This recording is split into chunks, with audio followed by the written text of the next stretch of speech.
Welcome to the Grand Theft World podcast, hosted and sponsored by the fine members over at grandtheftworld.com. You have a town hall coming up this week, and you have a new website for grandtheftworld.com being launched this week. So be sure to check it out and enjoy the things that work that didn't used to work because, well, we finally had enough self-respect to upgrade that thing. All right, so getting into tonight's show, we got a lot of exciting news. You got Trump wanting to get rid of some IRS type of thing where taxes. You guys ever heard of that? Taxes. We're going to learn a little bit about taxes. Jake Tran just released a little mini documentary on the history of taxes. I was incredulous. I was like, what could he teach me that I don't already know? And he did a really good job. So we're going to check out clips like that tonight. But also, Greenland voted for independence. They used to be kind of controlled by Denmark. Now they want to be free. And that Trump tweet from back in the day where he built a big Trump tower type thing in the midst of their little Greenland houses might actually become a true thing. I don't know. I don't know if that's a good thing or a bad thing. We're gonna have to look at it. We're gonna have to read some news stories. We also have stories like Trump talking more seriously, very seriously, about making Canada the 51st state. I think it would probably actually need to be 10 states, but we could discuss that. I don't know, again, if this is a good thing or a bad thing, but these are things being talked about in a very realistic way where they used to be kind of just like, trolling. There's a lot of other stories. There's a alleged ceasefire in Ukraine. We have some information coming out of Israel on the Israel-Palestine conflict. We have a very special masterclass that we're going to include in this episode because I don't need you to go click on a link and register for a thing and go see it. I just need you to pay attention to it and start using some of those methods, principles, strategies, and tactics in your life and to see the improvement that that brings. Because if we want to be free, we should first be free of fear, learn how to evict it, learn how to say no to its offers, and learn how to stay focused on the things that we need to do to outgrow the status quo. All right, so we have a lot to get into tonight. We have Scott Armstrong and Paul Verge riding shotgun. We're going to get an update from LD, who just passed his trucking test.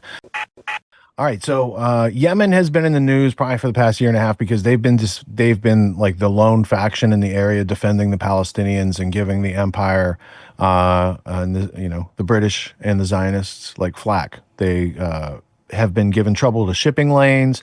There's a whole bunch of stuff that's been going on, and U.S., UK endeavors in Yemen have been going on for a long time. But what Luke was referring to right there, Wahhabism, Sunnis killing Christians, that has a long history. He was alluding to it, and I thought, what a great place to just jump into the history blueprint.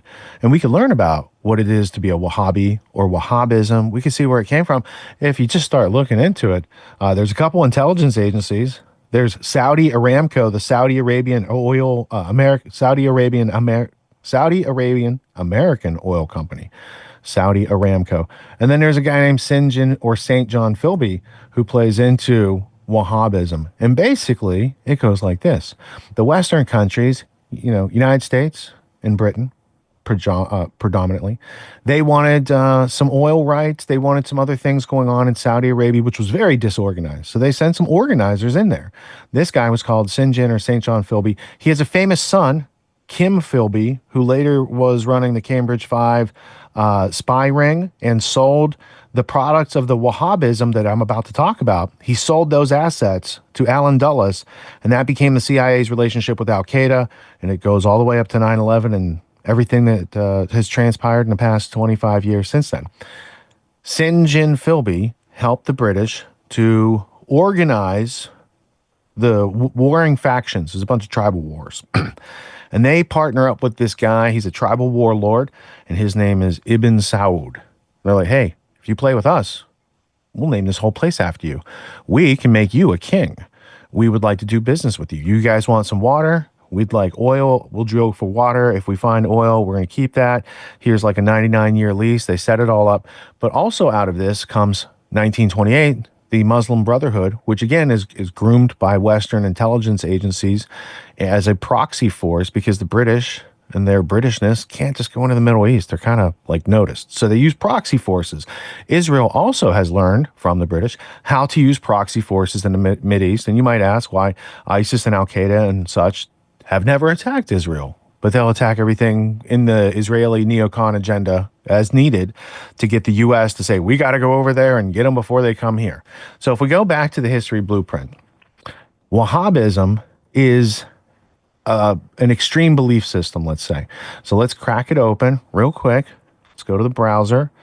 Wahhabism is a religious revivalist movement within Sunni Islam named after 18th century Hanbali scholar Muhammad ibn Abd al-Wahhab. So these are people who follow his interpretation, if you will. The Wahhabi movement staunchly denounced the rituals related to the veneration of Muslim saints and pilgrimages. So they're kind of they're anti-orthodox. They're like a reform movement, kind of an extreme reform movement.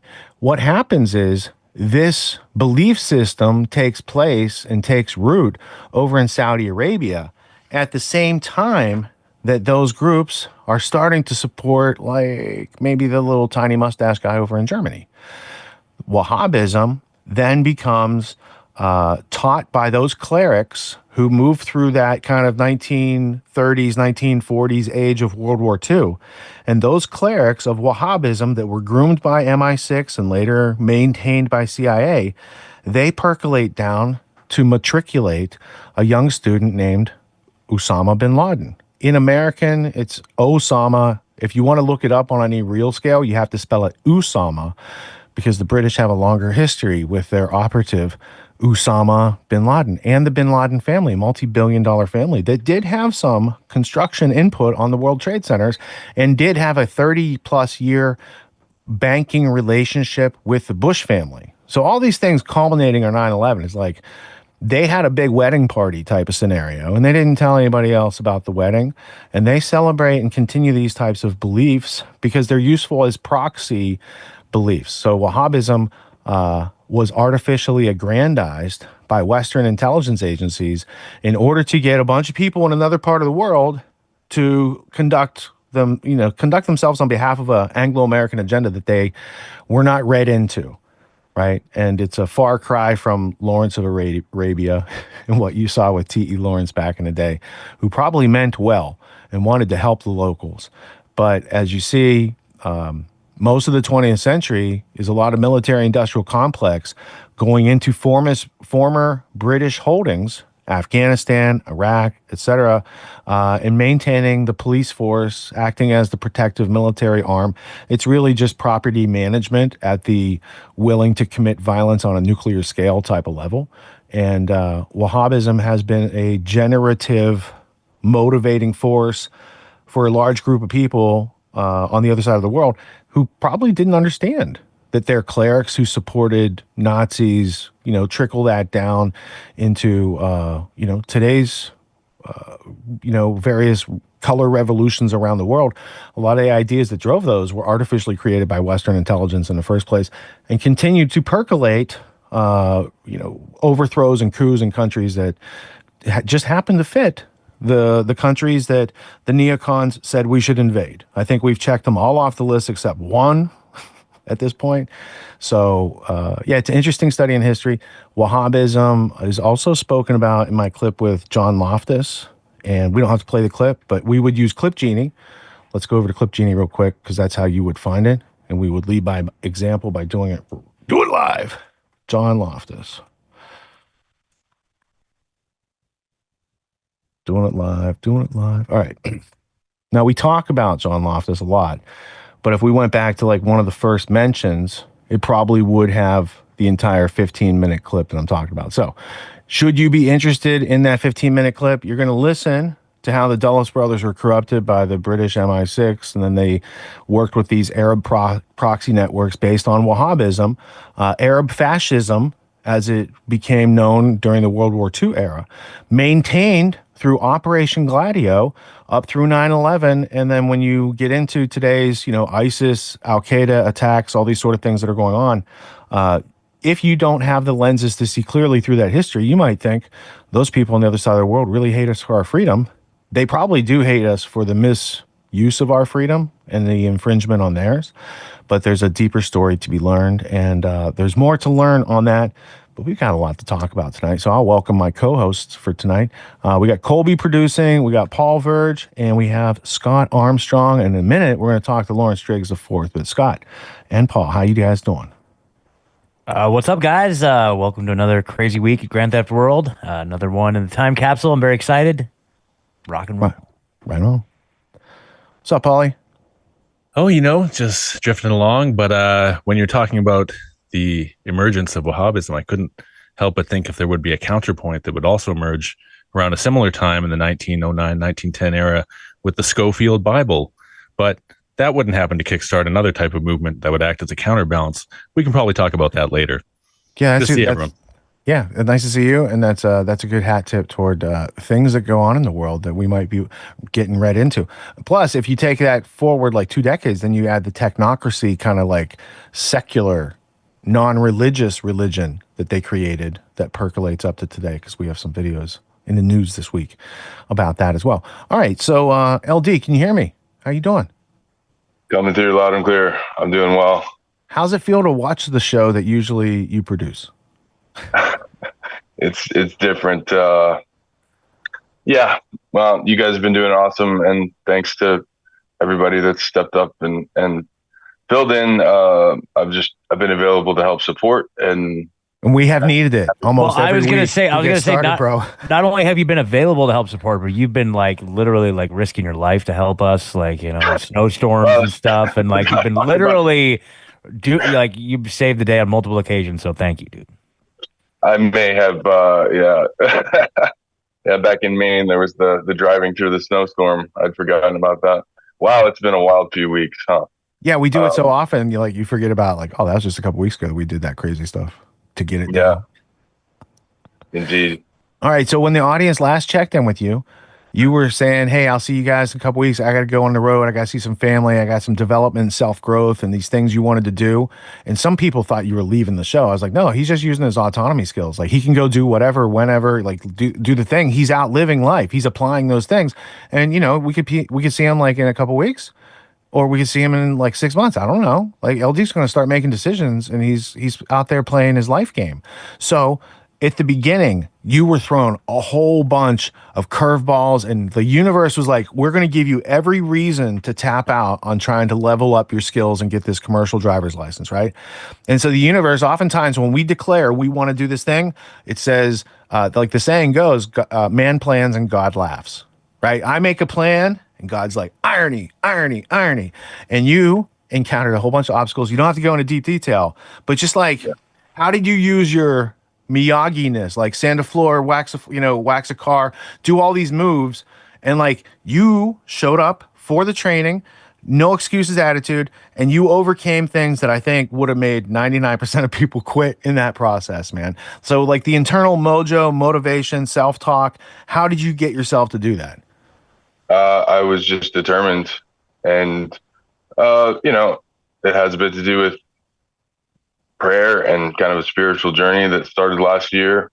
And interestingly, Paul's bringing up the Schofield Bible, and I've just as an aside, living down in Spokane, I had the opportunity to visit an Orthodox Christian church for the first time, and it was something I'd been interested in for a while now, and for very strong reasons having to do with some of the craziness that you get into with Protestant, just a million flavors of Protestantism, having to do with what you're talking about with the Schofield Bible and like this vague support of, I don't know, whatever we're going to go do to blow people up in the Middle East. But anyway, yeah, the mindset, I just refused to let anything get in my way.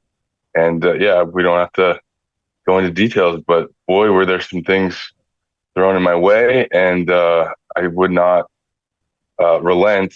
And yeah, it was the first couple of weeks were very stressful, but I remember like Wednesday, the first week, getting very emotional, but I was visualizing success. I knew that it was all going to happen. And then I was just kind of overwhelmed by gratitude for all the friends and family that have been kind of cheering me on and stepping up and offering support in little ways and bigger ways.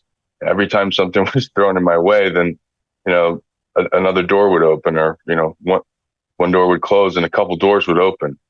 So I don't know. I was determined to press on. And I do want to thank our friends, Dave and Laura, who sent me radios for my birthday last year. And finally, it wasn't until I got interested, I joined a search and rescue group last fall, I got motivated to study for my technician's license, and I got that done in January. And in the meantime, the plans to go to trucking school developed. And so thank you, Dave and Laura. I've been telling them, they sent me radios. They got me interested in that, but it was more than that. And it got me back into just a growth mode. And now I don't know, I've been renting a place from a dude that's a certified flight instructor. So That's next, dude. okay, I guess that's well, it next. makes sense because Goose and Maverick couldn't get to the truck driving school. They couldn't do what you just did, but they did learn how to fly. But if you did truck driving and learn how to fly, that'd be so Top Gun, dude.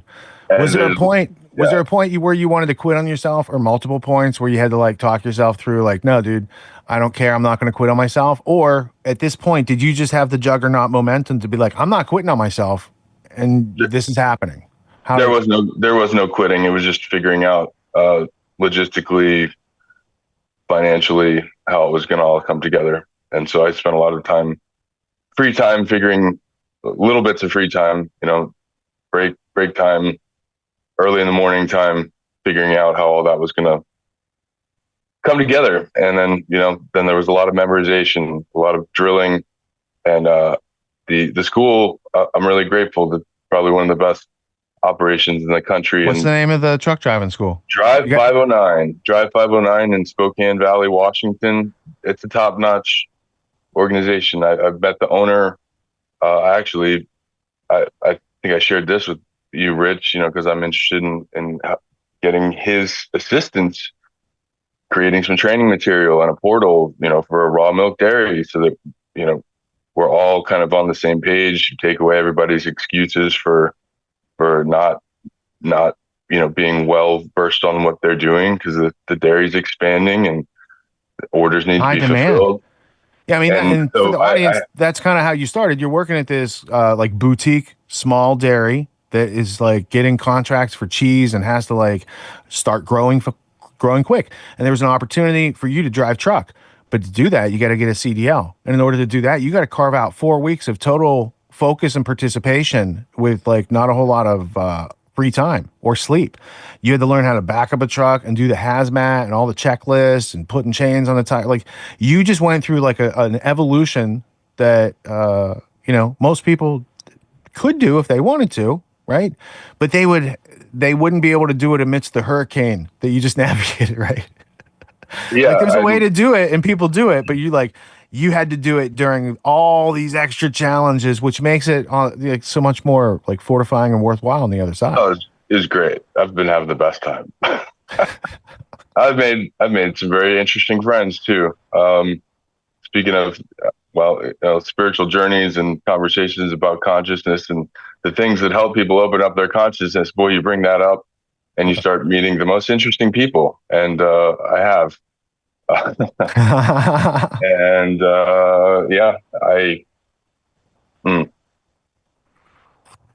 I forgot what else he asked me. That's all right, dude. I figure with your beard, you were either going Amish or Orthodox, because the Orthodox dudes, they have those beards already set up. So that's true. I fit right in with that. All right, dude. So thank you for doing like the live stream links, the thumbnails, the publication of everything afterwards. You've gone above and beyond, not only helping us like maintain the live stream, but like getting it done before and after. And I think it's been a really good example of what you can do when you focus and you meticulously design how you're going to use your 186 hours of time in a week. Because, there were days when I talked to you, I'm like, bro, you need 20 minutes of sleep right now before you go next evolution on that next thing. And so I've pulled things off like that. Yes. I very little sleep. Unfortunately, it's going to kind of continue the way things are at the moment because the future right now is very fluid. I'm not sure I've got a bunch of opportunities that I need to consider. And, my studio, it's kind of emotional. I packed it all up last Saturday night with some help from friends and put it in storage. And I don't really have a spot or a routine right now to set that up and fit back in and go back to what I was doing. So uh, I don't know. It's not goodbye. I hope not, but we'll see. I am having to make some decisions based on, well, I don't know, motivated by money, which I've never really have been up until this point, and now I have some opportunities that I have to consider for a bunch of reasons. So Because life's not free. Everything costs money. Like, as much as I would like everything to be free and give away everything for free, my electric bill is like $400 a month just here, let alone everyone else that's like rendering content and doing all the stuff that we do, right? So like, I learned at an early age, you either have to get really good at balancing your checkbook, or you learn to make enough money where it doesn't really matter. And you learn how to go get more. It's like having a bucket, going to the river and getting as much water as you need. Just because you have a bucket doesn't mean you go collect water all day that you don't need. But the ability to take your skills to the market, find the best offer, and yeah, focus your work time to concentrate some stored energy. That's what your savings and your money is, right? It's just a representation of stored energy. And it doesn't have to be Federal Reserve energy that you're playing with, but that's a product in the market that's very popular. There's all sorts of ways you could store labor in construction and then sell the thing later for, or trade or barter or SEK3, Stephen Conkin. Learn about algorithm. But you're opening up all these possibilities, and now that gives you choice and the agency to be able to reach out and be like, I want to do this thing, and I went and did it. I wanted to do this thing, I went out and did it. And now you're collecting all these experiences. It makes you a more potent package and a force to be reckoned with. yeah, thank you. And I mean, just to say a little bit more about introducing myself to the guy that started this trucking school. He started with a lot, a Connex and a porter potty and one truck. So you used your interview skills and you gained some knowledge from them, right? I did. I mean, I'm like, I just complimented him. Like, you guys do an awesome job here. Do you help other businesses do what you do, at least as far as, training material and having a portal and because he has a whole IT department now. And that conversation led to him introducing me to these 9 guys upstairs that make his operations kind of hum. And, I told them what I was trying to do, and they said, great, we could help with that. So, I sent you a message right after that, Rich, because I was very excited about just that conversation leading to, well, putting an idea into action that, well, it wasn't going to happen if I didn't speak up and start that conversation. So, yeah. Yeah, and it also differentiates you from all the other students who are just trying to pass the test, right? Now you have access to knowledge, wisdom, understanding, pro tips on a higher level. And then if you can offer value, it's like, hey, you guys have a great trucking school, but it would be useful if we could study this online at home when we went back to the hotel at night or whatever. And then you're not just saying you have a problem. You're like, I know how to produce the solution. Can I talk to your guys and make a plan? So when it's action oriented, it's easy for business owners to say, yes, please. Yes, I hear that. I like that. I want that. Yes, please. And if you don't make the offer, I can't say yes. And that's another thing out there. People don't read your mind and know what value you have to offer to the world. You have to learn how to articulate it. And I'm very proud of you. I thought you were upwardly mobile when you were working at Home Depot on, doing the forklift and all that stuff back in the day. And you're like, I can listen a little bit at work, but it's against the rules because it's heavy equipment, right? There's that whole conversation back then. And you've grown so much in the past couple of years. I just want to say I'm proud, and I'm proud that you didn't quit on yourself, but I knew you wouldn't quit on yourself. That's why I knew you'd be successful. Thank you, Richard. Yeah, It means a lot. And thank you. Thank you. All right. Well, you're going to go see Scott in a couple of weeks, right? You're going to Tennessee? I am. Whoa, I didn't know about that. Okay. You didn't know about that? He's Wasn't surprised. Well, maybe my text communications were not clear. It was a spur of the moment. Oh yeah, you were like, can I crash with you? Yeah, that's right. I'm like, of course you can crash with me. Okay, yes, that's right. I remember that. So now. I'm showing up to crash that whole thing, but I'll try to be helpful. Yeah, you're coming to the event, right? Yeah, that's the idea. That's it. Okay, of course. Now I remember, dude. Okay. I forget we even had an event coming up. Jeez. Dude, that's because busy people. Busy people doing lots of things. But if you want to get something done, you give it to the busy person because they'll get it done because they're in motion solving problems all the time, right? Someone else is like, oh, I got to get started. And then, it's not. No, we're starting more businesses, dude. Like we're not even close to done. So bring it on. We have to take up the slack because there's so much opportunity in the market, and there's people who are like, hating on doing anything that would be constructive. So like more opportunity for you then, you know? Amen. Yeah. Amen.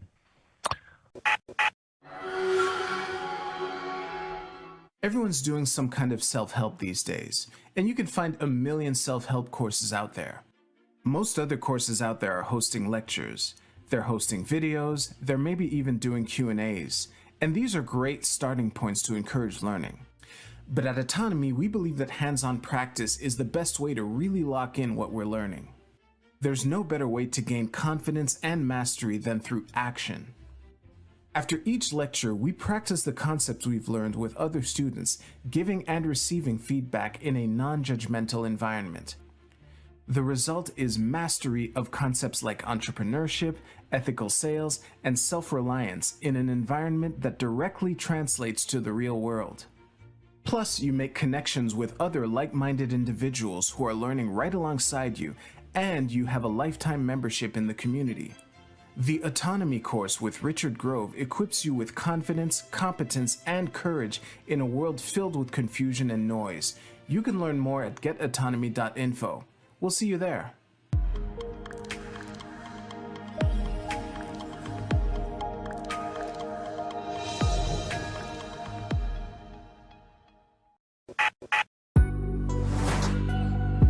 What makes the Grand Theft World podcast unique, invigorating, exciting, and informative? Most other podcasts out there are either doing straight up interviews or they're just covering the daily news. They're covering current events from the day they happened. And that is effective. It's useful. It's a great starting point. And then sometimes these current events change during the week past the first story. So we like to give it a little time. You have to wait till some of the dust settles on these stories in order to give them accurate coverage. And the other thing that's really missing in the media landscape is covering the articles that are coming out every day. That's great. That's necessary. But who's bringing in contextual history so that you can understand what has been going on for decades and decades to lead up to the machinations and actions that we see unfolding today? So what we do here on the podcast is we cover current events. Many of these things are censored, but we wait about a week. As a forensic historian, I focused mainly through my career on the history of globalism and collectivism and things that they call maybe the New World Order.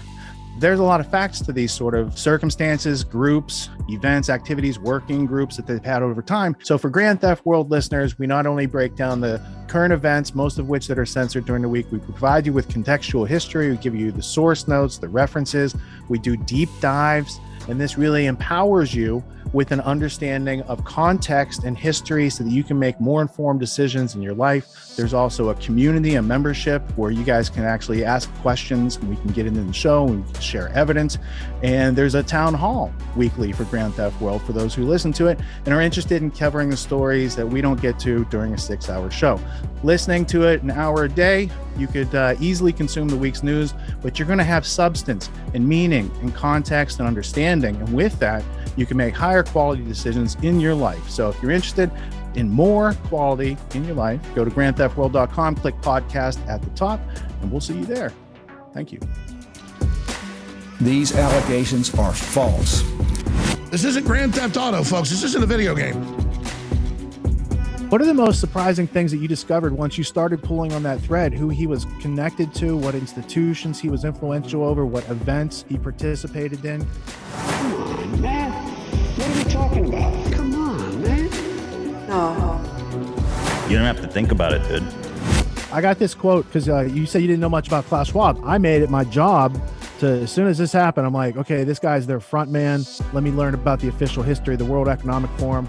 I got their 40-year history. I got every book that Klaus Schwab has written or ghostwritten. I went through those books. This is one of the most interesting passages. Come on, man. Come on.